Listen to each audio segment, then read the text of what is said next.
Manipur tholiba irang asina maram oiraga lanjena duna leiriba IDP singbu masa masagi mayumda hanjinhangani haibagi wafam asi mami samjillakle adubu hauji fawba thajabadi thamle karigumba athuba matamda hanjinhandaba taragadi lamdam asida leiriba CSO miyamga pullaga kari tawba yabage haiba du khanaragani haina Mitei Council Moregi President Mayang Lambam Toibana Fongdorakli wafam asi Mitei Council Manipur na sinduna Impal West Kilangol John 3 da hangliba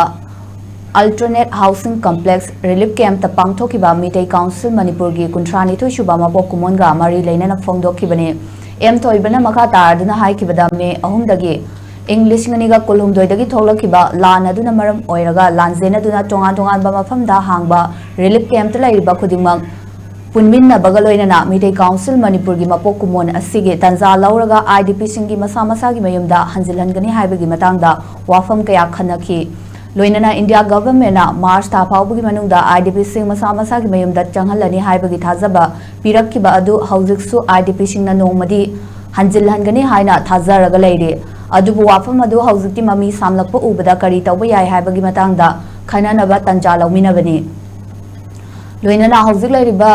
Chief Minister Yumnam Kem Chana Lusingba anauba lenga asina anauba mayon amada purakani haibagi thajaba lei Loinana leiriba miyamna su athubada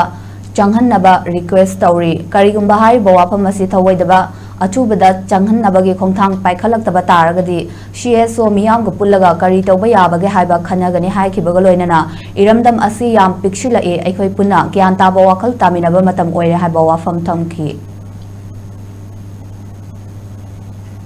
Wasi pangthong iba tharamchi yamna isam samna me ahumdagi lanjilakle lakpa ahlaman lekpana manga dagi chelakpa mayam adu unaba phangdana mayam ama relief ke atop pada leiba mayam singsi pulap khomjilaga aikoigi thang thisuba Mitei Council gi mapok kumbon numid asida pulap pumen pangwenaba amadi unabagi tanja ama lawjanangai mayam sida koina invite tawjabani loinana civil society amadi mayam ama koina invite tawrisi gi maram lei maramdi pia government aikoisi Mas tha manungsida aikoisi changhangani haibagi thajaba pikhiba haitara madugi thajabado madu ahuji phaw akhoi adum ngaktun lei adum akhoi thajari haitara